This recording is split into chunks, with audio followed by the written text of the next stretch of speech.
ஒரே ஒரு ஊர். அந்த ஊருக்கு பேர் கொடையாளிப்பட்டி. அந்த பேருக்கு தகுந்த மாதிரி தான் அந்த ஊர் மக்களும். யார் வந்து என்ன கேட்டாலும் இல்லைன்னு சொல்லாமல் கொடுப்பாங்க. கொடையாளிகள் நிறைந்த ஊர். இனாமா மட்டும் இல்லை, கடனாகவும் பணம் கொடுப்பாங்க. யாருக்காவது அவசரமாக பணம் தேவைப்பட்டதுன்னு வச்சுக்கோங்க, அந்த ஊருக்கு போய் வாங்கிக்கலாம்.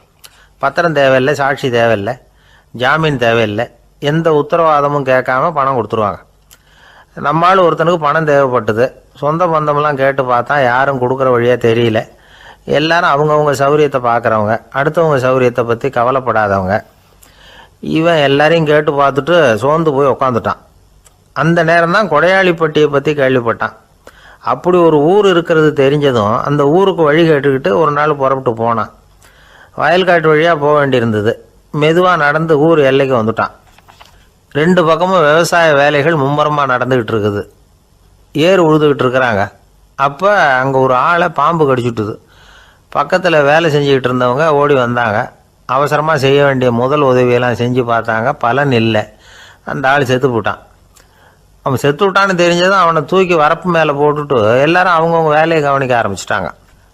அங்கே ஒரு ஆள் இவனை பார்த்து சொன்னான், ஐயா, நீங்கள் போகிற வழியில் இவன் சொந்தக்காரன், இவனுக்கு சோறு கொண்டுகிட்டு வருவான், இவன் இங்கே செத்துட்டான்னு அவங்ககிட்ட சொல்லிவிடுங்க அப்படின்னா. இவனுக்கு ரொம்ப ஆச்சரியம். என்னடா இது, பாம்பு கடிச்சுட்டுதுன்னதும் பதறி அடிச்சுக்கிட்டு ஓடி வந்தாங்க, செத்துட்டான்னதும் பேசாமல் தூக்கி போட்டுட்டு போயிட்டாங்க அப்படின்னு நினச்சிக்கிட்டே நடந்து போகிறான். எதிரில் சோறு கொண்டுக்கிட்டு ஒரு ஆள் வந்தான். இவன் விவரத்தை சொன்னான். அங்கே அவங்க சொந்தக்காரன் பாம்பு கடிச்சு செத்து போட்டான் அப்படின்னா. அவன் கொஞ்ச நேரம் அமைதியாக நின்னான். அதுக்கப்புறமா அங்கேயே வரப்பில் உட்காந்து கொண்டுகிட்டு வந்த சோத்தை தானே சாப்பிட்டு முடித்தான். பேசாமல் எழுந்திரிச்சு திரும்பி போயிட்டான். கொஞ்சம் கூட பதறல, அழலை. இப்படியும் ஒரு ஊரா அப்படின்னு நினச்சி ஆச்சரியப்பட்டுக்கிட்டே இவன் ஊருக்குள்ளே போனான். ஒரு பெரிய மனுஷனை பார்த்து பணம் கேட்டான். அவரும் இவனோட பேரையும் ஊரையும் மட்டும் விசாரிச்சுக்கிட்டு தேவையான பணத்தை கொடுத்துட்டார்.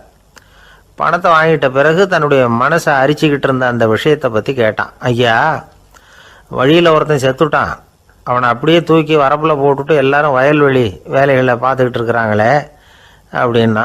இதுக்கு அந்த பெரியவர் சொன்னார், ஆமாம், அப்படி தான் செய்வோம். வேலை முடிஞ்சு வீட்டுக்கு திரும்புகிறப்போ அவனை தூக்கிட்டு வந்து அடக்கம் பண்ணிடுவோம் அப்படின்னார். ரொம்ப ஆச்சரியமாக இருக்கே அப்படின்னா. ஏன் உங்கள் ஊரில் யாராவது செத்துட்டா என்ன பண்ணுவீங்க அப்படின்னு கேட்டார். என்ன இப்படி கேட்குறீங்க, எங்கள் ஊரில் எல்லாம் பணத்தை தூக்க விட மாட்டாங்க, ஒப்பாரி வைப்பாங்க, கட்டி புரண்டு அழுது புலம்பி தீர்த்துருவாங்க அப்படின்னா. இவன் பெரியவர் பார்த்தார். அவங்ககிட்ட கொடுத்த பணத்தை லபக்குன்னு பறிச்சுக்கிட்டார். திருப்பி வாங்கிட்டார். இவன் பதறி போய் நிற்கிறான். அவர் சொன்னார், பணத்தையே விட மாட்டேன்னு கட்டுப்பிடிச்சி அழுதா நான் கொடுத்த பணத்தை மட்டும் எப்படி திருப்பி கொடுக்க போகிறேன், போயிட்டு வா அப்படின்னு விரட்டி விட்டாரான். இந்த கதையை நண்பர் ஒருத்தர் சொன்னார். கதை வேடிக்கையாக தெரிஞ்சால் கூட இதில் கருத்து உண்டு. பணம் பிணம் இது ரெண்டையுமே விடுறதுக்கு அவ்வளவு சுலபமாக மனம் வர்றதில்லை. இந்த 2 விஷயங்கள்லேயும் அறிவார்ந்த செயல்பாடு தேவை. ஒரு பேருந்து மரத்தில் மோதி விட்டுது. எல்லாரும் அடிபட்டு முனைகிட்டு கிடக்கிறாங்க. டிரைவர், கண்டக்டர் இவங்களுக்கும் அடி. அவங்களும் ஒரு பக்கம் கிடக்கிறாங்க. ஒரு மூலையில் கிடக்கிற ஒருத்தன் மெதுவாக முக்கி முனகி கண்டக்டர்னு சத்தம் போடுறான். கண்டக்டர் மெதுவாக நகர்ந்து அவங்ககிட்ட போய் என்னன்னு விசாரிக்கிறார். அவன் ரொம்ப சிரமப்பட்டு வாயை திறந்து ஒரு 15 காசு சில்லற பாக்கி அப்படின்னானான். ஒரு பெரிய காடு. அந்த காட்டுக்கு மத்தியில் ஒரு ஆசிரமம். அங்கே ஒரு முனிவர் இருந்தார். பல இடங்கள்லேருந்து வர்ற குழந்தைகளுக்கு அவர் வந்து பாடம் சொல்லி கொடுத்துக்கிட்டு இருக்கிறார். ஏழை பணக்காரர் அப்படிங்கிற வித்தியாசம்லாம் கிடையாதுங்க. எல்லாரும் அவர்கிட்ட தங்கள் பிள்ளைகளை வந்து அனுப்பி வச்சாங்க. மன்னர்களுடைய பிள்ளைங்க கூட அங்கே அவர்கிட்ட தான் படிக்கிறதுக்கு வருவாங்க. ஆனால் அந்த முனிவரை பொறுத்த வரைக்கும் எல்லா பிள்ளைங்களும் ஒன்று தான். இது யார் வீட்டு பிள்ளைன்னெல்லாம் பார்க்க மாட்டார். எல்லாரும் சமம். மாணவர்கள்லாம் அங்கேயே மாத கணக்கில் வருஷ கணக்கில் தங்கியிருந்து பாடம் கற்றுக்கிட்டு போகிறது வழக்கம். அவராக பார்த்து போன்னு சொல்கிற வரைக்கும் அங்கேயே இருக்கணும், படிக்கணும். குருகுல வாசம். ஒரு சமயம் ஒரு ராஜகுமாரனும் அவர்கிட்ட வந்து படிச்சுக்கிட்டு இருந்தான். அவனுக்கு ஒரு 15 வயசு இருக்கும். சில வருஷம் கழித்து இந்த முனிவர் தன்கிட்ட இருக்கிற மாணவர்களுக்கெல்லாம் பரீட்சை வச்சார். அவங்களுடைய அறிவு முதிர்ச்சியை கணிக்கிறதுக்காக பல சோதனைகள்லாம் வச்சார். ஒவ்வொருத்தராக பார்த்து இனிமேல் நீங்கள் வந்து உங்கள் வீட்டுக்கு போகலாம் அப்படின்னு சொல்லி அனுப்பி வச்சுக்கிட்டு இருக்கிறார். எல்லாரும் போயிட்டாங்க. கடைசியாக மிஞ்சி இருந்தது ஒரே ஒரு மாணவன். அவனை மட்டும் வீட்டுக்கு அனுப்பலை. யார் அந்த பையன் தெரியுமா? அவன்தான் அந்த ராஜகுமாரன். ராஜகுமாரனுடைய தந்தைக்கு, அதுதான் இந்த ராஜாவுக்கு, அங்கே வயசு ஏறிக்கிட்டே போகுது. என்ன இது படிக்க போன பையன் இன்னும் திரும்பி வரலையே அப்படின்னு நினச்சார். வந்துட்டா சீக்கிரமாக அவனுக்கு பட்டம் கட்டிவிட்டு நாம் விலகிக்கலாமே அப்படின்னு நினச்சாரு. கல்யாணம் வேறு பண்ணி பார்க்கணும் பையனுக்கு. ஆனால் பையன் வர்ற வழியை காணும். ராஜா பார்த்தார். சரி, நேர்லேயே போய் என்னன்னு தெரிஞ்சுட்டு வந்துடுவோம் அப்படின்னு காட்டுக்கு புறப்பட்டார். அங்கே போய் முனிவரை பார்த்தார்.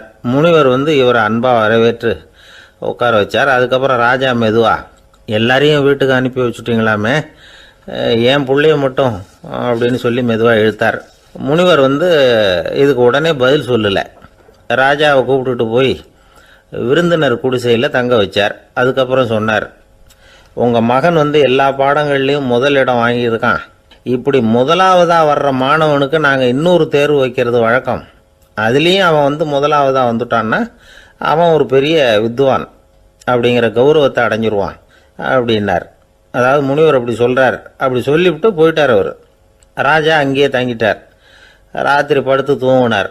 காலையில் எழுந்திரிச்சு அந்த குடிசைக்கு வெளியில் வந்தார் பல்லு விளக்கிறதுக்காக. அந்த சமயத்தில் தூரத்தில் ஒருத்தன் ஒரு கையில் கோடாலியை வச்சுக்கிட்டு தலையில் ஒரு பெரிய விறகு கட்டை சுமந்துக்கிட்டு வந்துக்கிட்டு இருக்கிறது மாதிரி தெரிஞ்சது. யாராவது விறகு வெட்டியாக இருக்கும் அப்படின்னு நினச்சார் ராஜா. கிட்ட வந்ததும் உத்து பார்க்குறாரு. பார்த்தா அது தன்னோட புள்ள. திகைச்சு போயிட்டார். என்ன இது, ஒரு ராஜகுமாரனை கூட இது மாதிரி வேலையெல்லாம் செய்ய சொல்கிறாங்களே அப்படின்னு நினச்சார். ராஜகுமாரன் விறகு கட்டை கொண்டுகிட்டு போய் கொல்லை பக்கம் வச்சான். அந்த சமயம் முனிவர் அங்கே வந்தார். என்ன மகனே, விறகு வெட்டிட்டு வந்துட்டியா? சரி, இப்போ ஒரு துடைப்பத்தை எடுத்துக்கோ, விருந்தினர் குடிசையின் வாசல் பக்கத்தை கூட்டி பெருக்கி சுத்தம் பண்ணு போ அப்படின்னார். அப்படியே செய்கிறேன் குருவே அப்படின்னு சொல்லிவிட்டு போனான். சுத்தம் பண்ண ஆரம்பிச்சிட்டான். ராஜா பார்த்தார் இதை. உடனே ஓடியாந்தார். மகனே, என்ன காரியம் பண்ணுற? துடைப்பத்தை கீழே போடுனார். இப்போ அந்த ராஜகுமாரன் சொல்கிறான், தந்தையே, இது என்னுடைய குருதேவரோட உத்தரவு. இங்கே நான் ஒரு மாணவன்.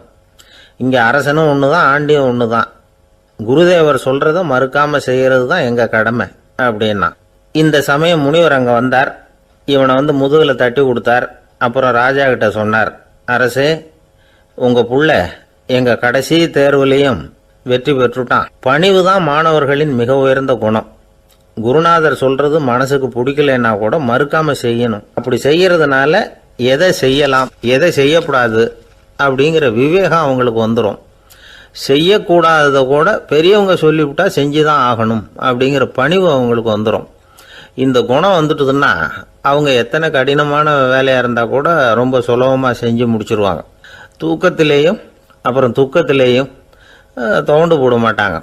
இந்த பணிவும் விவேகமும் அவங்கக்கிட்ட மன உறுதியை ஏற்படுத்தும். அந்த உறுதி உங்கள் பையனுக்கு வந்தாச்சு. இனிமேல் அவனை நீங்கள் அழைச்சிட்டு போகலாம். அவன் நிச்சயமாக பேரும் புகழும் பெறுவான் அப்படின்னார். ராஜா அவரை பார்த்து, குருதேவா, புரிஞ்சுக்கிட்டேன், என்னை மன்னிக்கணும் அப்படின்னாரு. அதுக்கப்புறம் மகனை அழைச்சிக்கிட்டு நாட்டுக்கு திரும்பி வந்துட்டார். இந்த கதையை இன்று ஒரு தகவலில் சொல்லுங்கள் சார், உங்கள் நிகழ்ச்சியில் சொல்லுங்கள் சார் அப்படின்னு சொல்லி மாணவர்கள் கேட்டால் பணிவாக இருக்கிறது எப்படி அப்படிங்கிறத புரிஞ்சுக்குவாங்க அப்படின்னு சொன்னார் ஒருத்தர். சரி, சொல்லுவோம். அதுக்கு முன்னாடி நேர்லேயே ஒரு பையன்கிட்ட சொல்லி பார்க்கலாமே அப்படின்னு தோணுச்சு. உடனே ஒரு பையனை கூப்பிட்டோம். ஏன்பா, உங்கள் வாத்தியார் உனக்கு இது மாதிரி ஒரு பரீட்சை வச்சா என்ன பண்ணுவேன் அப்படின்னு கேட்டோம். நானும் அப்படி தான் சார் நடந்துக்குவேன். விறகு வெட்டுவேன், தொடப்பத்தினால கூட்டி சுத்தம் பண்ணுவேன், உடனே செஞ்சு முடிச்சிருவேன் சார் அப்படின்னா. பலே பரவாயில்லையே அப்படின்னோம். ஆமாம் சார், அப்படி செஞ்சால் தானே வீட்டுக்கு அனுப்புவார், இல்லைன்னா இன்னொரு வருஷம் இங்கேயே இருந்து படின்னு சொல்லி விடுவார், அதனால் அப்படி செய்வேன் அப்படிங்கிறான் அந்த பையன். பிரிட்டிஷ் ஆட்சி நடந்துக்கிட்டு இருந்த காலம் 1920களின் கடைசி. அப்போ நடந்த ஒரு உண்மை நிகழ்ச்சி இது. ஒரு கல்யாண மாப்பிள்ளை ரயிலில் இறங்க போகிறார். அவரை வரவேற்க ஒரு ராஜ குடும்பமே காத்துக்கிட்டு இருக்குது. மங்களூர்லேருந்து இறங்குற அந்த மாப்பிள்ளை யார் தெரியுமா? ஒரு நாய். உண்மைதான், அந்த நாய்க்கு தான் கல்யாணம். சுதேசி சமஸ்தானத்து மன்னர்களில் ஒருத்தர் ஜூனாகட் மகாராஜா. அவரோட வளர்ப்பு நாய் ரோஷனாரா. அதுக்கு கல்யாணம் பண்ணி வைக்கணும்னு ஆசைப்பட்டார். மாப்பிள்ளை தேடினார். மங்களூர் மகாராஜாவோட வளர்ப்பு நாய் ஒன்று இருந்தது, பேர் பாபி. இது ரெண்டுக்கும் கல்யாணம் நடத்த முடிவு பண்ணார். திருமணத்துக்கு வேண்டிய எல்லா ஏற்பாடுகளையும் பண்ணுங்க அப்படின்னு உத்தரவு போட்டார்.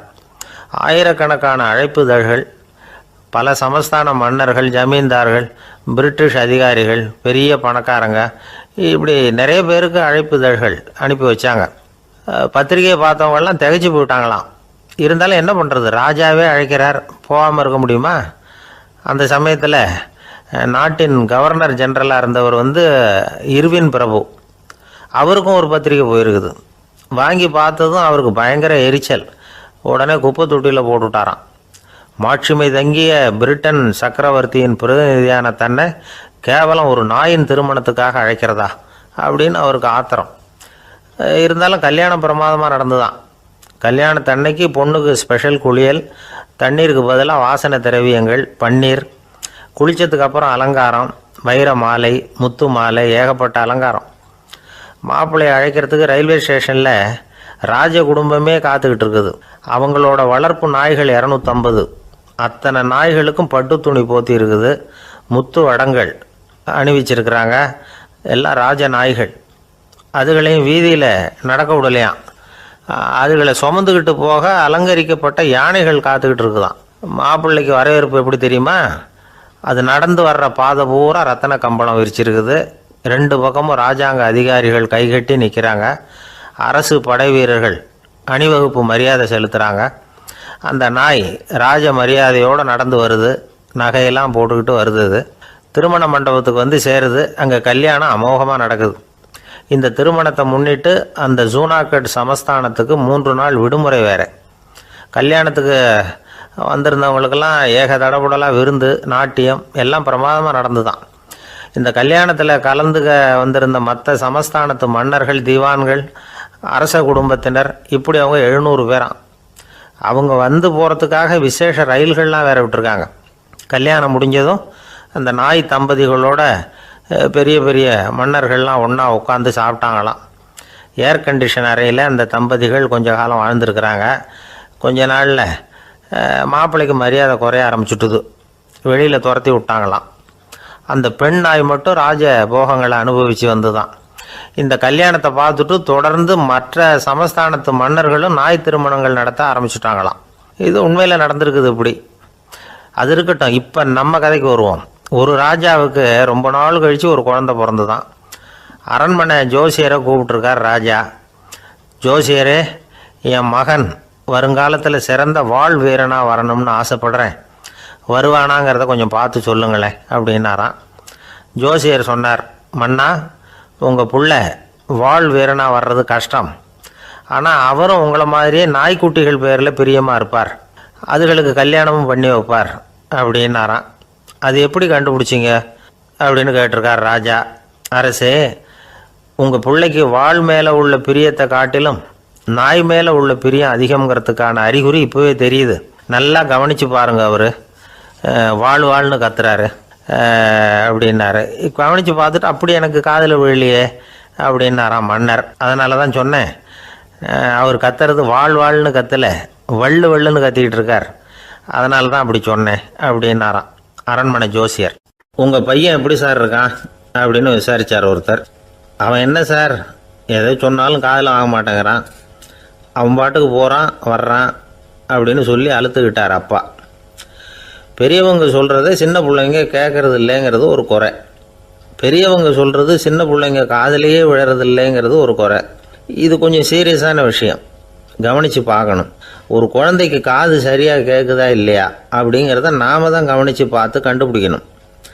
அதுவாக நம்மக்கிட்ட தவழ்ந்து அப்பா எனக்கு காது கேட்கல, அழைச்சிட்டு போங்க டாக்டர்கிட்ட அப்படின்னுலாம் சொல்லிகிட்டு இருக்காது. அது சரி, ஒரு குழந்தைக்கு காது சரிவர கேட்குதா இல்லையா அப்படிங்கிறத முன்கூட்டியே நாம் தெரிஞ்சுக்கிறது எப்படி? அதுக்கு சில வழி இருக்குது. உங்கள் குழந்தைய கொஞ்சம் அப்படி கவனித்து பாருங்கள். அடிக்கடி ஜலதோஷம், காதில் அரிப்பு ஏற்படுதா, மூக்கு விரிவாகவும், அப்புறம் டான்சில், அடினாய்டு, சத அழற்சி, இது மாதிரி ஏதாவது இருக்கா, வாயிலிருந்து எச்சில் ஒழுகுதா, குழந்தை வாயினால் சுவாசிக்குதா, பற்கள் முன்னாடி தள்ளி வளருதா, இதெல்லாம் அதுக்கு அறிகுறி. அப்புறம் இந்த VBDF TH இப்படி இந்த ஒலிகள் சேர்ந்த வார்த்தைகளை குழந்தை சரியாக புரிஞ்சுக்காது. இப்போ உதாரணத்துக்கு பட்டுன்னு சொல்லு குழந்தை அப்படின்னீங்கன்னா அது வந்து கட்டுன்னு சொல்லும். அதாவது பட்டு சவுண்டை அதால் புரிஞ்சிக்க முடியல. அப்புறம் உங்கள் குழந்தை வந்து உங்களை உறக்க பேச சொல்கிறானா, அடிக்கடி கேள்வி கேட்குறானா, சாப்பிட்றப்போ கவனம் இல்லாமல் இருக்கானா, படிப்பில் போதுமான முன்னேற்றம் இல்லையா, வகுப்பில் சரியாக கவனிக்கிறது இல்லையா, இப்படிலாம் இருந்தால் ஆரம்பத்திலேயே டாக்டர்கிட்ட அழைச்சிட்டு போய் சிகிச்சையை வந்து ஆரம்பிச்சுடலாம், குணப்படுத்தி விடலாம். குழந்தைக்கு காது சரியாக கேட்கலன்னா நீங்கள் செய்ய வேண்டியது என்ன தெரியுமா? அவனுக்கு காது கேட்கலேங்கிறதுக்காக அவன் முன்னாடி சத்தம் போட்டு பேசக்கூடாது. மெதுவாக சீராக பேசணும், அவனை பார்த்து பேசணும். உங்கள் உதட்டு அசைவுகள் வந்து அவனுக்கு உதவும், அதை பார்த்தே புரிஞ்சுக்குவான். நீங்கள் வாயில் வெத்தலை பாக்கு போட்டுக்கிட்டோ புகை பிடிச்சிக்கிட்டோ பேசக்கூடாது. அப்படி பேசினா அவனால் அந்த உச்சரிப்பை சரியாக புரிஞ்சிக்க முடியாது. ஒரு வார்த்தையை சொல்கிறீங்க, அவனுக்கு புரியல அப்படின்னா அதே வார்த்தையை மறுபடியும் சொல்லணும். அவனுக்கு நீங்கள் முதல்ல சொன்ன வார்த்தை புரியலேன்னு நினச்சிக்கிட்டு மறுபடியும் திருப்பி சொல்கிறப்போ அதே அர்த்தம் வரக்கூடிய வேறு வார்த்தையை சொல்லக்கூடாது. இப்படிலாம் நடந்துக்கிட்டால் அவனுக்கு வந்து மன திடத்தை ஏற்படுத்த முடியும். இல்லைன்னா அவனுக்கு வந்து தாழ்வு மனப்பான்மை வந்துடும். குழந்தைக்கு காது கோளாறுன்னா ஆரம்பத்திலேயே டாக்டர்கிட்ட அழைச்சிட்டு போனால் போதும், குணப்படுத்தி விடலாம். அப்புறம் பார்த்துக்கலாமே அப்படின்னு அலட்சியமாக இருந்துட்டால் தான் கஷ்டம். சில பேர் கோபத்தில் சின்ன பிள்ளைங்க காதை பிடிச்சி திருகிறது உண்டு. இது ரொம்ப தப்பு. காது கையோடு வந்துட்டால் என்ன பண்ணுறது? ஒரு வேடிக்கை கதை, அது கதை தான், நிஜமாக நடந்ததில்லை, அது மாதிரி நடக்கவும் நடக்காது. ஒரு வேடிக்கைக்காக சொல்லப்படுற கதை. அதாவது ஒரு வீட்டில் அப்பா வந்து அம்மாவை பார்த்து சொல்லிகிட்டு இருக்கார், இதை பாரு, நாளைக்கு காலையில் என்னை சீக்கிரம் எழுப்பி விட்ரு, நான் செங்கல்பட்டு வரைக்கும் போயிட்டு வர வேண்டியிருக்கு அப்படின்னாராம். இதை அவங்க பையன் காதில் வாங்கிட்டு இருக்கான். அப்பாவுக்கு சிரமம் வேண்டாமே அப்படின்னு நினச்சி அவனே காலையில் யாருக்கும் தெரியாமல் எழுந்திரிச்சு புறப்பட்டு செங்கல்பட்டு போட்டான். சாயந்தரமாக திரும்பி வந்தான். அப்பா பையனை காணாமல் அலமோதிக்கிட்டு இருக்கிறார். சாயந்தரமாக பையனை பார்த்ததும் எங்கடா போயிட்டு வந்தேன்னு கேட்டார் கோவமாக. செங்கல்பட்டுக்கு போயிட்டு வந்தேப்பா, நீ வேணா அலைய வேண்டாமேன்னு அப்படின்னா. எதுக்கடா போனேன்னு அதட்டினார். அதான்ப்பா, நீ நேற்று வந்து அம்மா கிட்ட சொல்லிகிட்டு இருந்த, அதை காதில் வாங்கினேன், உனக்காக நான் போயிட்டு வந்தேன் அப்படின்னா. உடனே எந்த காதில் வாங்கினேன் அப்படின்னு சொல்லி காதை பிடிச்சி திருகினார். அந்த காது கையோடு வந்துட்டுது. இது நடந்து கொஞ்ச நாள் கழித்து அந்த அப்பாவும் பையனும் கடத்தெருவில் போய்கிட்டு இருக்கிறாங்க. எதிரில் ஒரு நாய் ஓடி வந்தது. அதுக்கு 2 காதும் இல்லை. என்ன இது, இந்த நாய்க்குட்டிக்கு 2 காதும் இல்லை அப்படின்னார் அப்பா. அதுக்கு பையன் சொல்கிறான், அப்பா அது 2 தடவை செங்கல்பட்டுக்கு போயிட்டு வந்துடுவோம் அப்படின்னானா. ஒரு அப்பாவுக்கு 2 பிள்ளைங்க. மூத்தவன் ரொம்ப அடக்கம், அப்பா எது சொன்னாலும் கேட்பான், பெரியவங்களுக்கு கீழ்ப்படிஞ்சு நடப்பான். இளையவன் அப்படி இல்லை, தான் நினச்சதை தான் சொல்லுவான், செய்வான். அடுத்தவங்க சொல்கிறத கேட்க மாட்டான், அடங்கி நடக்க மாட்டான். இந்த 2 பேரில் யாரை வந்து உங்களுக்கு பிடிக்கும்? பெரியவனை தான் பிடிக்கும், ஏன்னா அவன் தான் சொல்கிற பேச்சை கேட்குறவன் அப்படின்னு சொல்லுவீங்க. ஆனால் ஒரு ஞானி என்ன சொல்கிறார் தெரியுமா? ஒரு குழந்தை அதன் அறிவுக்காக மதிக்கப்பட வேண்டுமே தவிர அதனுடைய கீழ்ப்படியும் தன்மைக்காக அல்ல அப்படிங்கிறார். நம்ம குழந்தைகளை வந்து சுயமாக சிந்திக்கிறதுக்கு நாம் விடுறதில்லை, மற்றவங்கள பார்த்து காப்பி அடிக்கிறதுக்கு தான் நாம் அவங்களுக்கு கற்றுக் கொடுக்குறோம். புகழ்பெற்ற மனிதர்கள் சிலருடைய பேரை சொல்லி நீயும் அவர் மாதிரி ஆகணும், இவர் மாதிரி ஆகணும் அப்படின்னு சொல்லிகிட்டே இருக்கிறோம். குழந்தைகள் வந்து தங்களுடைய தனித்தன்மையை வளர்த்துக்கிறதுக்கு நாம் தடையாக இருக்கிறோம். ஒரு குழந்தைகிட்ட அனாவசியமாக வந்து நம்பிக்கையை வளர்த்துடக்கூடாது, எந்த கோட்பாட்டையும் திணிக்கக்கூடாது. நாம் ஏற்கனவே அர்த்தமில்லாத கருத்துக்களையும் கொள்கைகளையும் மனசில் போட்டு நிரப்பி வச்சிருக்கிறோம். இந்த உலகத்துக்கு புதுசாக வந்து சேர்ந்திருக்கிற ஒரு குழந்தையின் தூய்மையான மனசில் நம்ம கருத்துக்களை அறிமுகம் செய்ய அல்லது திணிக்கிறதுக்கு நமக்கு எந்த அதிகாரமும் கிடையாது. ஒரு குழந்தைய நீ இந்த மதத்தை சேர்ந்தவன் அப்படின்னு பிறந்ததுமே ஒரு முத்திரை குத்தி விடுறோம். இது அதோட சுதந்திரத்தை ஆரம்பத்திலேயே கிள்ளி எறிகிறது மாதிரி தான். நீங்கள் ஒரு மதத்தின் வழிமுறைகளை கடைப்பிடிச்சிக்கிட்டு வர்றீங்க, அந்த வழியில் போய்கிட்டு இருக்கிறீங்க, சரி, அதனால் போகிறீங்க. அதுக்காக உங்கள் குழந்தையையும் அதே வழியில் தான் வரணும் அப்படின்னு கட்டாயப்படுத்துறதுக்கு உங்களுக்கு என்ன உரிமை இருக்குது? அந்த குழந்தை சுயமாக சிந்திச்சு ஒரு முடிவுக்கு வரட்டுமே, அதுக்கு நீங்கள் ஏன் தடையாக இருக்கிறீங்க? நமக்கு உண்மையிலேயே நம்ம குழந்தை மேலே அன்பு இருந்தால் இது மாதிரி திணிப்பு வேலைகளை செய்யக்கூடாது. திணிப்பு வேலைகளிலிருந்து குழந்தைகளை காப்பாற்றினா போதும். அதுதான் ரொம்ப முக்கியம். அடுத்த தலைமுறை அற்புதமான தலைமுறையாக உருவாகும். நாம் தான் சாதி மத சங்கடங்களில் மாட்டிக்கிட்டு தவிக்கிறோம். அவங்களாவது சாதி மத வேறுபாடு இல்லாத சமுதாயத்தை பார்க்கட்டுமே, அந்த சௌகரியங்களை அனுபவிக்கட்டுமே. அதுக்கு நாம் என்ன செய்யணும்னா ஒன்றும் செய்யாமல் இருந்தால் போதும். ஒரு குழந்தைகிட்ட நம்ம கருத்தை திணிக்கும் பொழுது என்ன ஆகுது தெரியுமா? அது அவனை அவங்ககிட்ட இருந்தே அப்புறப்படுத்தி விடுது. அவனுடைய தனித்தன்மையை அழிச்சுடுது. அவனை ஒரு எல்லைக்குள்ளே திணிச்சுடுது. இதெல்லாம் அன்புங்கிற பேரால் பெற்றோர்கள் செய்கிற தப்பு. இதெல்லாம் கேட்டுக்கிட்டு இந்த காலத்தில் அப்பா ஒருத்தர் சொன்னார், நான் கருத்துக்களை எல்லாம் என் பையன்கிட்ட திணிக்கிறது இல்லைங்க, ஆனால் அதிகமாக சாப்பிட சொல்லி கட்டாயப்படுத்துவேன் அப்படின்னார். உங்கள் வீட்டு சமையல் அவ்வளோ நல்லா இருக்குமான்னு கேட்டாங்க. நல்லா இருந்தால் நான் ஏன் அவனை சாப்பிட சொல்லி கட்டாயப்படுத்த போகிறேன் அப்படின்னார். ஒரு ஊரில் ஒரு மன்னன் இருந்தான், கொடுங்கோல் மன்னன்.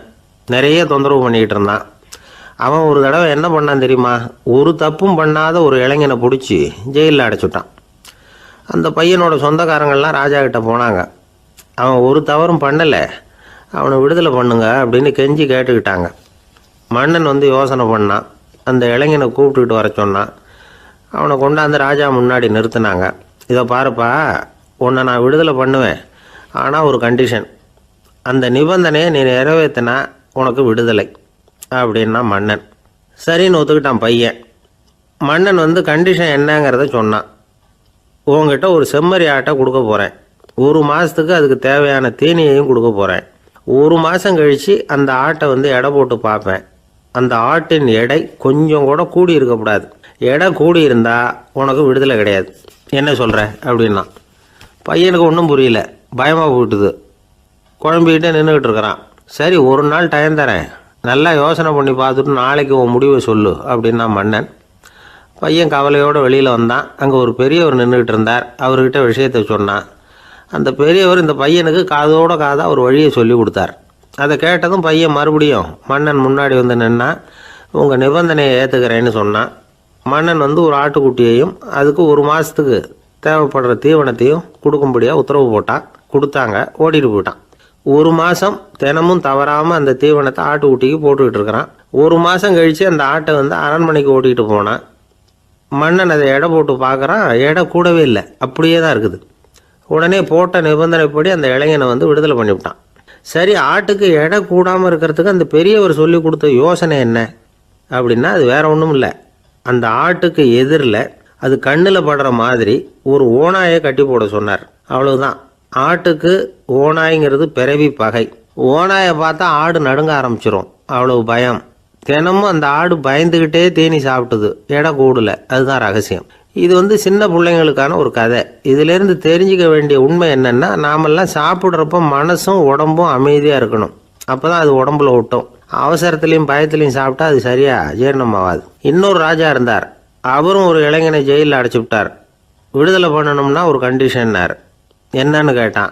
ஒரு ஆட்டுக்குட்டியை அவன் முன்னாடி கொண்டாந்து நிறுத்துவேன், நீ அதுக்கிட்ட ஒரு கேள்வி கேட்கணும், அதுக்கு சரியான பதிலை சொல்லணும். அப்படி செஞ்சுட்டா உனக்கு விடுதலைன்னார். இளைஞன் யோசனை பண்ணி பார்த்தான். சரின்னு ஒத்துக்கிட்டான். அது பிரகாரமே ஆட்டுக்குட்டியை பதில் சொல்ல வச்சுட்டான். என்ன நடந்தது தெரியுமா? ஆட்டுக்குட்டியை கொண்டாந்து நிறுத்தினாங்க. இவன் மெதுவாக அதுக்கிட்ட போனான். அது காதுகிட்ட போய் ஏப்ரலுக்கு அடுத்த மாதம் என்ன மாதம்னு கேட்டான். அது உடனே மேன்னு கத்திச்சு. இவன் விடுதலை ஆகிட்டான். ஆந்திர நாட்டில் ஒரு அரசர் இருந்தார். அந்த அரசர்கிட்ட ஒரு அமைச்சர் இருந்தார். அந்த அமைச்சர் பேர் ராயண பாஸ்கர். அவர் ஒரு பெரிய அறிவாளி. அது மட்டும் இல்லை, மிகச்சிறந்த கொடையாளி. யார் எது கேட்டாலும் இல்லைன்னு சொல்ல மாட்டாராம். அதன் காரணமாகவே அவர்கிட்ட இருந்த செல்வம் நாளுக்கு நாள் குறைஞ்சிக்கிட்டே வந்துட்டு தான். கடைசியில் குடும்பத்துக்குன்னு எதுவும் வைக்காமலே அவர் போய் சேர்ந்துட்டார். மகனும் இறந்துட்டார். அந்த குடும்பத்தில் மிஞ்சி இருந்தது அவருடைய மருமகள், ஒரு பேரன், அவ்வளவுதான். இருந்த ஒரே சொத்து பழுதடைஞ்ச ஒரு வீடு. அந்த அம்மா மற்ற வீடுகளில் வேலை செஞ்சு தன்னுடைய பிள்ளைய படிக்க வச்சுக்கிட்டு வராங்க. அந்த புள்ள ஒரு பெரிய வள்ளலுடைய பேரன்கிறது அந்த பள்ளி வாத்தியார்களுக்கும் தெரியும். அதனால் அவங்களும் இவங்ககிட்ட கொஞ்சம் அன்பாகவும் அக்கறையாகவும் பழகி பாடம் சொல்லி கொடுத்துக்கிட்டு இருக்கிறாங்க. ஒரு நாள் ஒரு புகழ்பெற்ற கவிஞர் ஒருத்தர் அந்த பள்ளிக்கூடத்துக்கு வந்திருக்கிறார். ஆசிரியர்கள்கிட்ட பேசிக்கிட்டு இருந்தப்போ ஒரு செய்தியை சொன்னாராம். ராயண பாஸ்கருங்கிற வள்ளல் எனக்கு நிறைய உதவிகள் செஞ்சிருக்கார். என்னை பாராட்டி பரிசுகள்லாம் கொடுத்துருக்கிறார். அந்த வள்ளல் வாழ்ந்த கிராமத்தை பார்க்கணுங்கிறதுக்காக தான் இப்போ இங்கே வந்திருக்கிறேன் அப்படின்னாராம். ஆசிரியர் உடனே இந்த பையனை கூப்பிட்டு, இதை பாருங்கள், இவன் யார் தெரியுமா, நீங்கள் குறிப்பிடுகிற அந்த வள்ளலின் பேரன் அப்படின்னு அறிமுகப்படுத்தினாராம். கவிஞரின் கண்களில் ஆனந்த கண்ணீர். அந்த பரவச நிலையிலேயே அந்த வள்ளலை பற்றி கவி பாட ஆரம்பிச்சுட்டாராம். இந்த சின்ன பையன் அதை கேட்டிருக்கிறான். உடனே என்ன பண்ணான் தெரியுமோ, தன் கையில் அணிஞ்சிருந்த ஒரு பொன் வளையலை கழட்டி அந்த கவிஞருக்கு பரிசாக கொடுத்துட்டானான். எல்லாருக்கும் ஆச்சரியம்.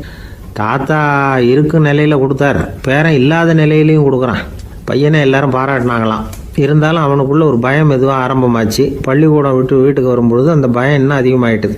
அம்மா என்ன சொல்லுவாங்களோ தெரியலையே, ஏதோ திடீர்னு தோணிச்சு வளையலை கட்டி கொடுக்கணும்னு கொடுத்துட்டோம். குடும்பம் இருக்கிற நிலையில் இப்படி நான் செஞ்சது தப்பா, வீட்டு செலவுக்கே அம்மா எவ்வளவு கஷ்டப்படுறாங்க, வீட்டுக்கு போனதும் என்ன நடக்குமோ தெரியலையே அப்படின்னு நினச்சி பயந்துக்கிட்டே அவன் வீட்டுக்குள்ளே அடி எடுத்து வைக்கிறான்.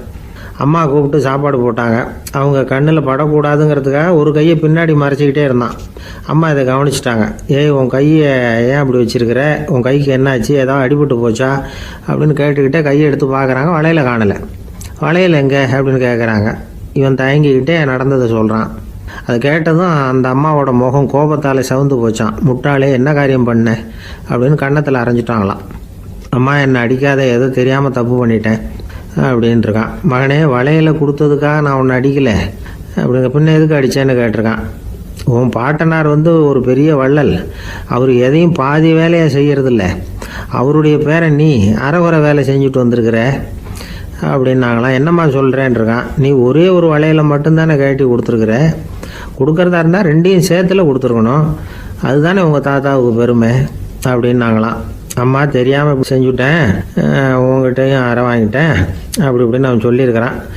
இப்போ அம்மா கொஞ்சம் இருங்க, அந்த கவிஞர் இன்னைக்கு நம்ம ஊரில் தான் தங்கியிருப்பார், நாளைக்கு காலையில் தான் அவர் எங்கே இருக்காருன்னு விசாரித்து இன்னொரு வளையலையும் கொடுத்துட்றேன் அப்படின்ட்டுருக்கான். மகனே, நல்ல செயல்களையெல்லாம் நாளைக்குன்னு ஒத்தி போடாத, நாளைக்கு என்ன நடக்குங்கிறது யாருக்கு தெரியும், இப்போவே போ, எங்கே இருக்காருன்னு பாரு அப்படின்ட்டுருக்காங்க.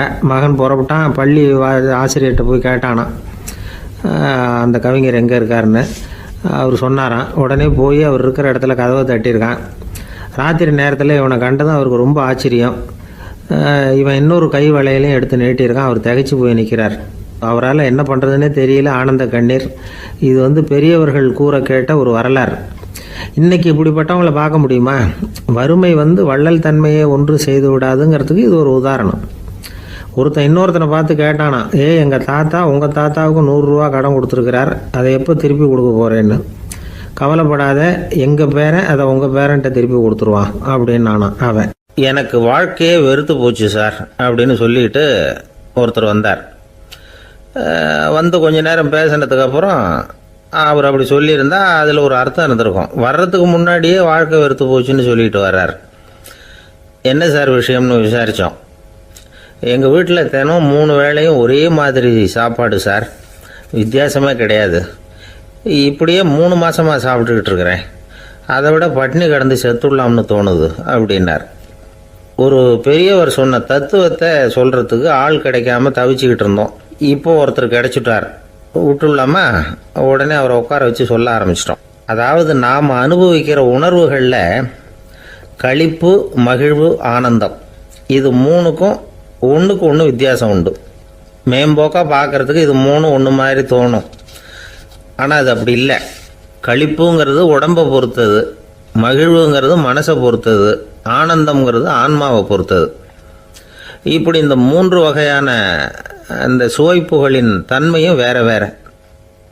இப்போ முதல்ல களிப்புங்கிறத எடுத்துக்குவோம்.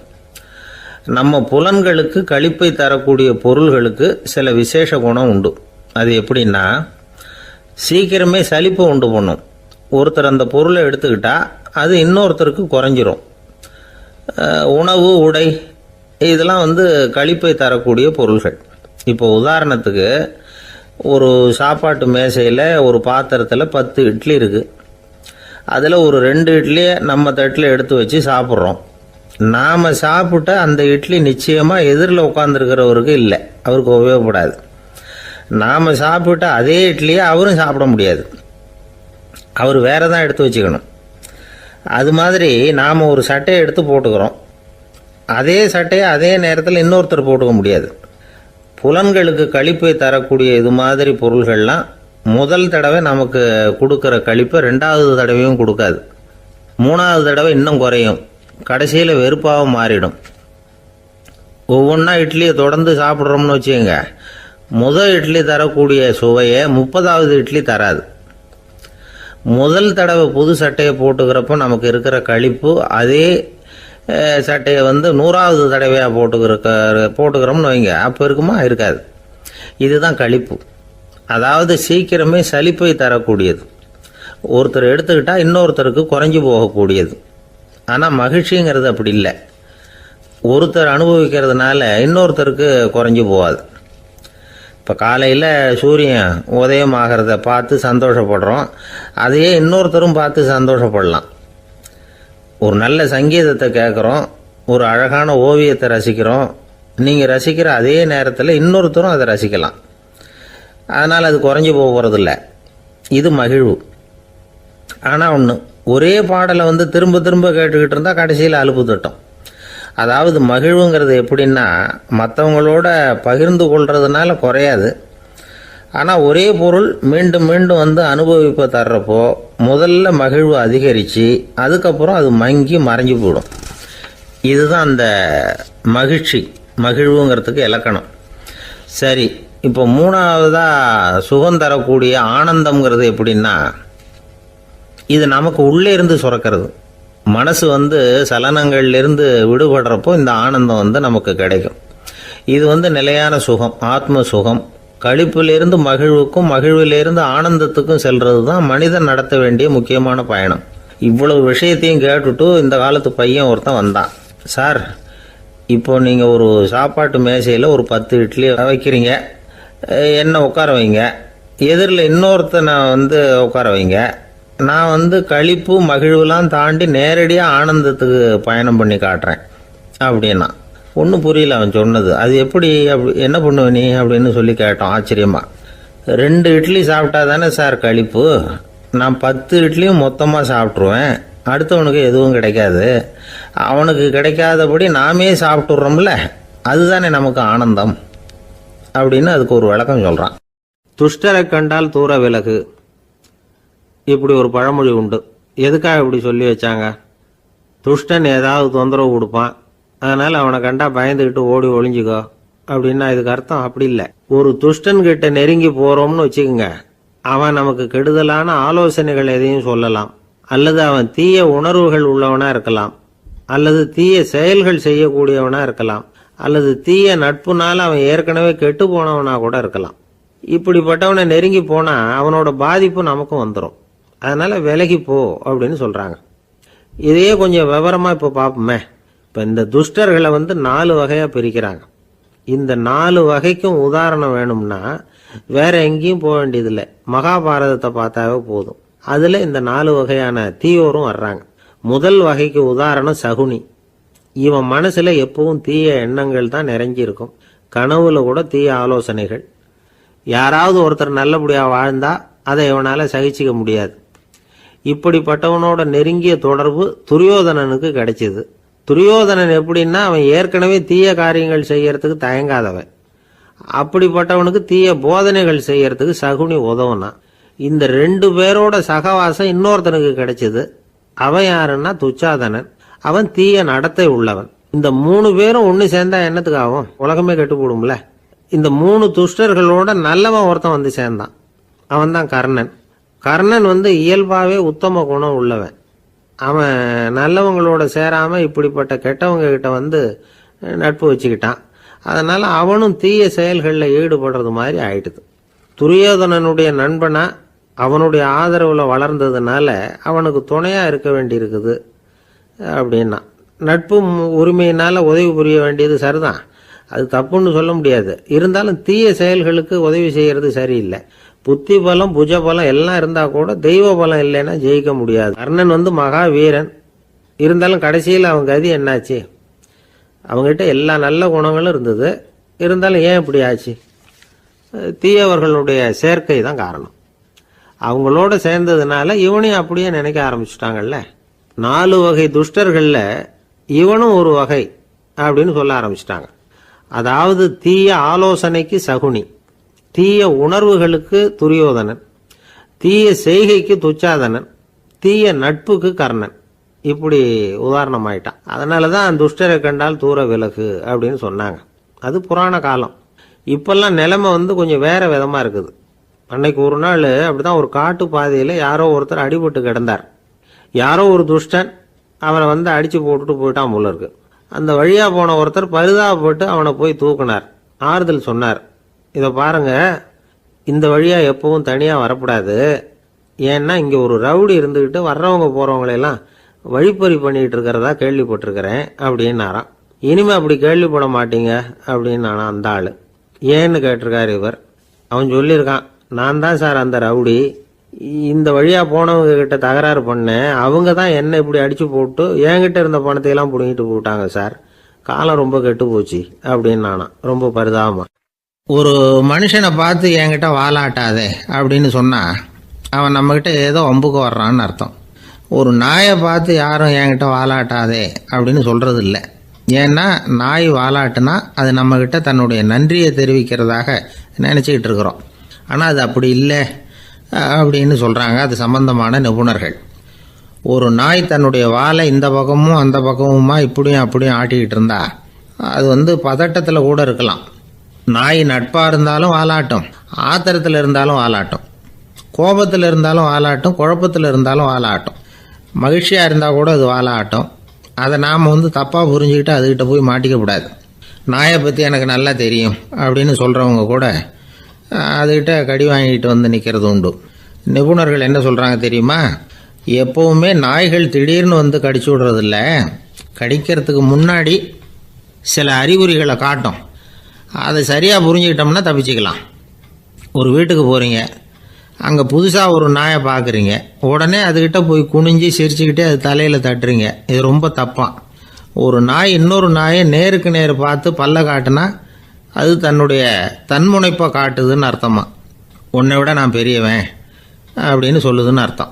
அதனால் நீங்கள் அது மாதிரி கிட்ட போய் சிரிக்கிறோம் அப்படின்னு நினச்சிக்கிட்டு பல்ல காட்டினா உங்களையும் எதிரியாக நினச்சிரும். இன்னொரு விஷயம் என்னென்னா, தலையில் தட்டுனா நாய்க்கு பிடிக்காது. அது தன்னை அடக்கிறதாகவும் அச்சுறுத்துறதாகவும் நினச்சிக்கிட்டு இருக்கும்.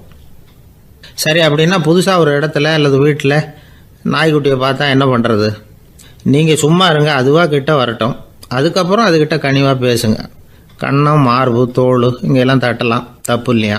தலையில் தான் தட்டப்படாதான். ஒரு நாய் உங்களை நோக்கி ஓடி வருது, நீங்களும் ஓடுனா அது துரத்த ஆரம்பிச்சிடும். அசையாமல் சில மாதிரி நின்றுடுங்க, அது கிட்ட வராது. அதுக்கு ஆர்வம் இல்லாமல் போயிடும். ஒரு தெருவில் சின்ன பிள்ளைங்க நிறைய பேர் விளையாடிக்கிட்டு இருக்கிறாங்க. அப்போ சில நாய்கள் அங்கே ஓடி வருது. எல்லாரும் ஓடினாங்க. அப்படி ஓடுறப்போ ஒரு பையன் கால் தடிக்கு கீழே விழுந்துட்டான். என்னாச்சு தெரியுமா?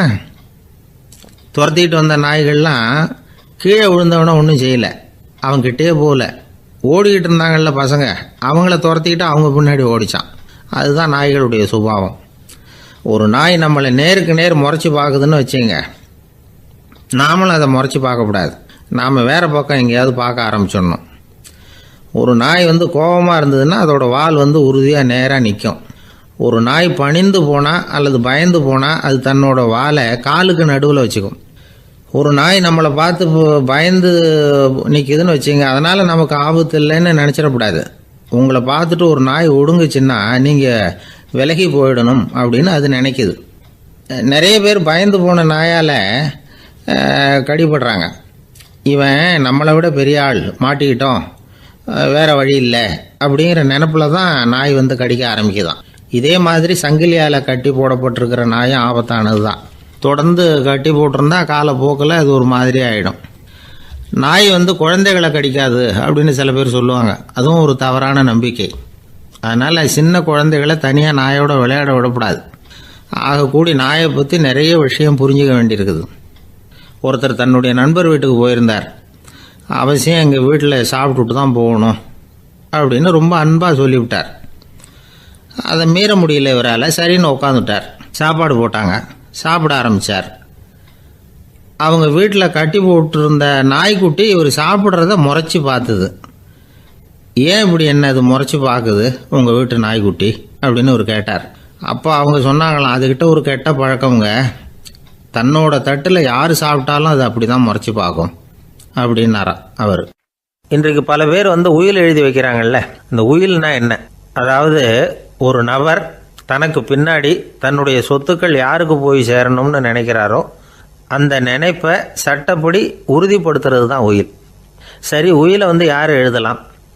18 வயசு பூர்த்தியான யாரும் உயில் மூலமாக சொத்துக்களை விநியோகிக்கலாம். கண் பார்வை இல்லாதவங்க, காது கேளாதவங்க, வாய் பேச முடியாதவங்க, இவங்கெல்லாம் கூட உயில் எழுதி வைக்கலாம். புத்தி சுவாதீனம் இல்லாதவங்க கூட சில சமயம் புத்தி தெளிவாக இருந்தால் உயில் எழுதலாமா. குடிபோதையில் இருக்கிறவங்க, தாங்கள் என்ன செய்கிறோங்கிறது தெளிவாக அறிய முடியாதவங்க, நோய் நொடியில் இருக்கிறவங்க, இவங்கெல்லாம் உயில் எழுத முடியாது. ஒருத்தரை நிர்பந்தப்படுத்தி ஏமாற்றி அல்லது சுய நினைவில்லாத ஒருத்தர்கிட்ட எழுதி வாங்கி வைக்கிற உயில் செல்லாது. உயிலை இந்த முறையில் தான், இந்த படிவத்தில் தான் எழுதணும்னு சட்டத்தில் விதி எதுவும் கிடையாது. இதுக்கு முத்திரை கட்டணமும் கிடையாது. உயிலை வெற்று காகிதத்தில் எழுதலாம். அச்சடிக்கணும், டைப் அடிக்கணுங்கிற அவசியம் கூட இல்லை. கையாலேயே கூட எழுதலாம்.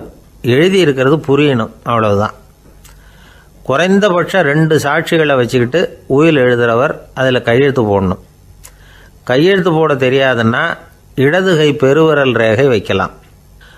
உயில் சாசனத்துக்கு சாட்சிகள் கையெழுத்து இல்லைன்னாலும் அது செல்லாது.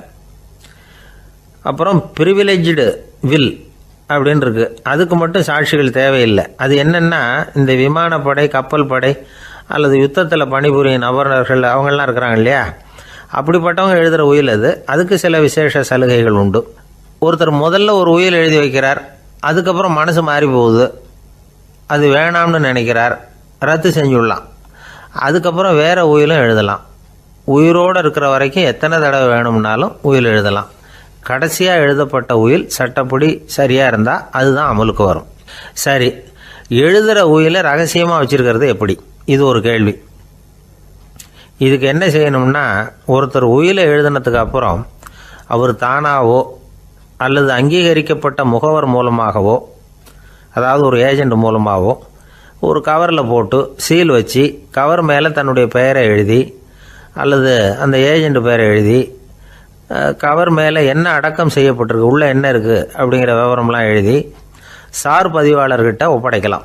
இதுக்கு கட்டணம் உண்டு. அதுக்கப்புறம் எப்போ தேவைப்படுதோ அப்போ ஒரு மனு கொடுத்து அந்த கவரை திரும்ப வாங்கிக்கலாம். இப்போ எழுதுகிற உயிலை இவ்வளவு நாளுக்குள்ளே பதிவு செய்யணுங்கிற கால வரையறை உண்டா அப்படின்னு ஒரு கேள்வி வரலாம் இல்லையா? எப்போ வேணும்னாலும் பதிவு செய்யலாம். நம்மால் ஒருத்தர் ஒரு நாள் ரொம்ப அவசரமாக வந்தார். இந்த உயில் எழுதுறது சம்பந்தமாக பூரா விவரமாக எனக்கு உடனே தெரியணும்னார். நான் உடனே அவரை வக்கீல் ஒருத்தர்கிட்ட அழைச்சிட்டு போனேன். இவர் அவர்கிட்ட எல்லா விவரமும் கேட்டு தெரிஞ்சுக்கிட்டார்.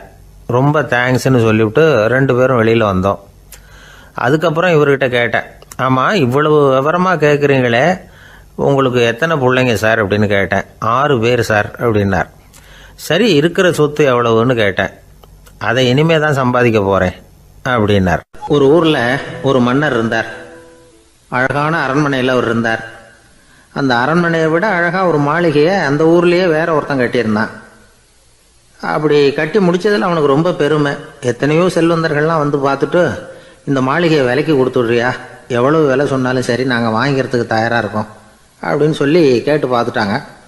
நான் இதை விற்கிறதுக்கு தயாராக இல்லை அப்படின்னு சொல்லிவிட்டான். அவ்வளவு சிறப்பாக கலை அம்சத்தோடு அதை கட்டி முடிச்சிருக்கிறான். அதுவே ஒரு பெரிய அரண்மனை மாதிரி இருந்ததுன்னா பார்த்துங்களேன். சுற்றிலும் அழகான பூந்தோட்டம். ஒரு நாள் அவன் எங்கேயோ வெளியூர் போயிட்டு திரும்பி வந்துக்கிட்டு இருக்கிறான். அப்போது அந்த மாளிகை தீப்பெட்டி எரிஞ்சிக்கிட்டு இருக்கு. பதறி போட்டான். விலைக்கு கேட்டவங்க யாராவது இதை செஞ்சுருக்கணும், இல்லைன்னா மன்னரே செய்த சதியோ என்னவோ, இப்படிலாம் அவனுக்கு சந்தேகம். ஒரு மூலையில் உட்காந்து அழ ஆரம்பிச்சிட்டான். அந்த சமயத்தில் அவனுடைய மகன் அங்கே ஓடி வந்தான். அப்பா அழாதீங்க, இதை நான் நேற்று ராத்திரியே நம்ம ஊர் மன்னருக்கு விற்றுட்டேன். இதை கட்டி முடிக்க நமக்கு எவ்வளவு செலவாச்சோ அதை போல் 3 மடங்கு விலைக்கு விற்றுட்டேன். கவலைப்படாதீங்க, இதை விட அழகான மாளிகையை நாம் புதுசாக கட்டிக்கலாம்னா. இதை கேட்டதும் அழுதுகிட்டு இருந்தவன் அழுகையை நிறுத்தினான், சிரிக்க ஆரம்பிச்சிட்டான். இதே இடத்த நான் மன்னர்கிட்ட இருந்து விலைக்கு வாங்குவேன், இதை விட அழகான மாளிகையை கட்டுவேன் அப்படின்னு சுற்றி நின்று எல்லார்கிட்டையும் சொல்லிக்கிட்டு இருந்தான். இந்த சமயத்தில் அவனோட இளைய மகன் ஓடி வந்தான். அப்பா, அண்ணன் சொன்னதெல்லாம் சரிதான், மன்னர்கிட்ட விலை பேசினதெல்லாம் உண்மைதான், ஆனால் விற்றது பேச்சு அளவில் தான். இனிமே தான் பத்திரம் வாங்கணும், எழுதணும், நீங்கள் கையெழுத்து போடணும், பதிவு பண்ணணும், மன்னர்கிட்ட பணம் வாங்கணும். அதுக்காகத்தான் உங்களை எதிர்பார்த்துக்கிட்டு இருந்தோம். அதுக்குள்ளே இப்படி ஆயிட்டுதுன்னா. இப்போ சிரிச்சுக்கிட்டு இருந்தாவன் சிரிப்பை நிறுத்தினான். மறுபடியும் குழந்தை மாதிரி அழ ஆரம்பிச்சிட்டான். இது ஒரு சம்பவம். இதிலிருந்து என்ன தெரியுது? அந்த அழகான மாளிகை தன்னுடையது அப்படின்னு நினைக்கும் பொழுது அவனுக்கு அழுகை வந்தது. அது தன்னுடையது இல்லை அப்படின்னு நினைக்கிற போது சிரிப்பு வந்தது. மறுபடியும் அது தன்னுடையது தான் அப்படிங்கிற உணர்வு வரும்பொழுது அழுகை. எது எதிலிருந்து நீ நீங்கி இருக்கிறாயோ அது அதிலிருந்து உனக்கு துன்பம் இல்லை அப்படிங்கிறார் திருவள்ளுவர். இந்த உடம்பு என்னுடையதில்லை அப்படிங்கிற உணர்வு வந்துட்டா அது ஒரு பெரிய நிலை. அந்த நிலை வரணும். எல்லாத்தையும் பயன்படுத்திக்கலாம், ஆனால் பற்றில் விழுந்துடக்கூடாது. உலகத்தில் இருங்கள், ஆனால் உலகத்தவராக இருக்காதீர்கள். உலகிற்குள் இருங்கள், உலகம் உங்களுக்குள் வந்துவிட அனுமதிக்காதீர்கள். விலகி இருங்கள், விழித்திருங்கள், மௌனமாய் பார்த்திருங்கள் அப்படிங்கிறது சான்றோர் கருத்து. செய்ய வேண்டிய கடமையிலிருந்து விலகி இருக்கிறவர்கள் நம்மகிட்ட நிறைய பேர் உண்டு. அப்படிப்பட்ட ஒருத்தர் டாக்டர்கிட்ட போனார். டாக்டர், நான் ஒரு கவர்மெண்ட் ஆஃபீஸில் வேலை பார்க்குறேன், எனக்கு ஒரே அசதியாக இருக்குது, என்னை சோதிச்சு பாருங்கள், ஆலோசனை சொல்லுங்கள் ஏதாவதுன்னார். டாக்டர் அவரை பரிசோதனை பண்ணி பார்த்துட்டு சொன்னார், இதோ பாரு, உனக்கு இப்போ தேவைப்படுறது முழு ஓய்வு. நீ எவ்வளவு சீக்கிரமாக ஆஃபீஸுக்கு போறியோ அவ்வளவுக்கு உனக்கு நல்லது அப்படின்னாராம். ஒரு ஊரில் ஒரு ஆள் இருந்தான். கற்பனையிலேயே காலத்தை கடத்திக்கிட்டு இருந்தான். ஒரு நாள் ஒரு மரத்தடியில் உட்காந்துருந்தான். அவனுக்கு பசிக்கிற மாதிரி தெரிஞ்சுது. உடனே கற்பனையிலேயே சாப்பிட ஆரம்பிச்சிட்டான். அதாவது எதிரில் இலை போட்டு சாப்பாடு போடப்பட்டிருக்கிறதாகவும் அதை இவன் சாப்பிட்றதாகவும் நினச்சிக்கிட்டு கையை மட்டும் வாய்க்கும் தரைக்குமா அப்படியும் இப்படியும் கொண்டுகிட்டு போய் பாவனை பண்ணிக்கிட்டே இருக்கிறான். தூரத்தில் இருந்து பார்க்குறவங்களுக்கு இவன் ஏதோ பலமான விருந்து சாப்பிட்டுக்கிட்டு இருக்கிறான் அப்படின்னு தான் தோணும். அது மாதிரியே பண்ணிக்கிட்டு இருந்தான். அந்த வழியாக ஒரு சன்னியாசி வந்துக்கிட்டு இருந்தார். இவனை பார்த்தார். என்ன இவன் இப்படி பண்ணிகிட்டு இருக்கிறானே அப்படின்னு நினச்சாரு. கொஞ்ச நேரம் அவனையே உத்து பார்த்துக்கிட்டு இருந்தார். இவரை பார்த்ததும் அவன் இன்னமும் சுவாரஸ்யமாக சாப்பிட ஆரம்பிச்சிட்டான்.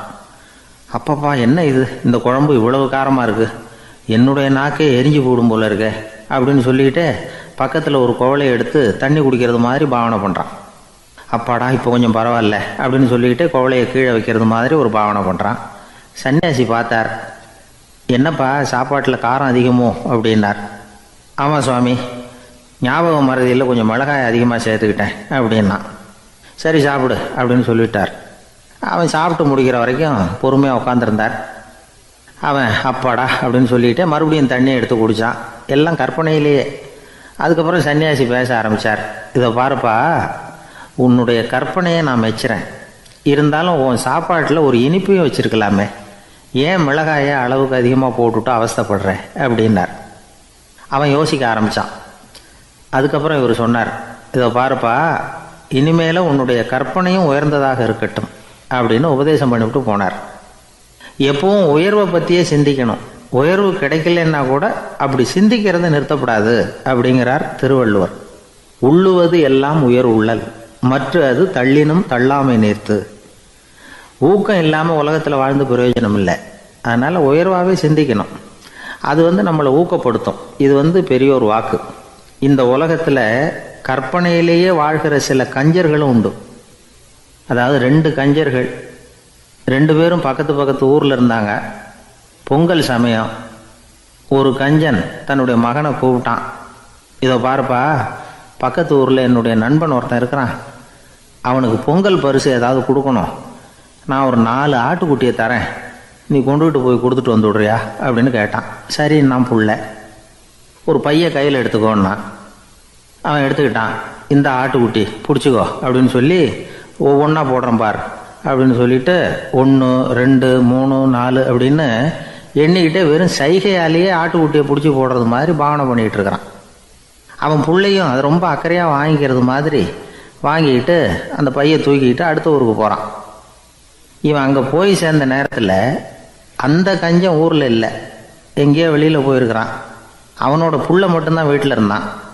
இவன் அவன்கிட்ட, இதை பாரு, எங்கள் அப்பா உங்கள் அப்பாவுக்கு ஆட்டுக்குட்டி கொடுத்து அனுப்பியிருக்கிறாரு, பிடிச்சிக்கோ அப்படின்னு சொல்லி பாவனையிலேயே ஒவ்வொன்றா எடுத்து அவங்ககிட்ட கொடுத்துட்டான். அவனும் வாங்கிட்டான் வாங்கிறது மாதிரி.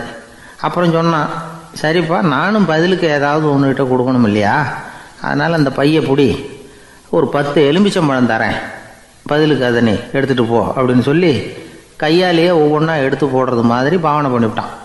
அவனும் ரொம்ப நன்றி அப்படின்னு சொல்லிவிட்டு அதை வாங்கிட்டு போயிட்டான். கொஞ்ச நேரம் கழித்து வெளியில் போயிருந்த அப்பங்காரன் திரும்பி வந்தான். உள்ளே சொன்னான், அப்பா, உன்னோட நண்பர் அவருடைய மகன் மூலமாக உனக்கு 6 ஆட்டுக்குட்டி கொடுத்து அனுப்பியிருந்தார். நானும் பதிலுக்கு ஒரு 10 எலுமிச்சம்பழம் கொடுத்து அனுப்பியிருக்கிறேன் அப்படின்னா. எப்படிடா கொடுத்தேன்னு கேட்டார் அப்பா. இப்படி தான் கொடுத்தேன்னு சொல்லி சைகையிலேயே காட்டினான். இதை பார்த்ததும் அப்பங்காரனுக்கு பயங்கரமாக கோவம் வந்துட்டுது. பலார்னு அரைஞ்சுட்டான் பையனை. ஏன்ப்பா அரைஞ்ச? 10 எலுமிச்சம்பழம் கொடுத்துட்டேனே அப்படிங்கிறதுக்காகவா அப்படின்னு கேட்டான்.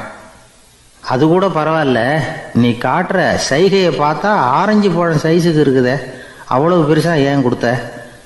அதுதான் எனக்கு கோபம் அப்படி. ஒரு நண்பர் யாருக்கோ ஃபோன் பண்ணிக்கிட்டு இருந்தார். அவர் பேசி முடித்ததும் நான் அவரை பார்த்து, இப்போ ஃபோன் பண்ணிங்களே, அந்த ஃபோன் நம்பர் என்ன அப்படின்னு கேட்டேன். அவர் தலையை சொரிஞ்சுக்கிட்டார். ஞாபகம் வரலன்னார். சரி சார், அதை விடுங்க, உங்கள் மனைவி பேர் என்ன அப்படின்னு கேட்டேன். மாலதின்னார். என்ன சார் இது வேடிக்கை, கொஞ்ச நேரத்துக்கு முன்னாடி பேசின ஃபோன் நம்பர் மறந்து போச்சு, எப்போவோ கல்யாணம் பண்ணிக்கிட்ட மனைவி பேர் மறக்கலை, அதை கரெக்டாக சொல்லிவிட்டீங்களே அப்படின்னு கேட்டேன். அவர் என்ன ஒரு மாதிரியாக பார்த்தார்.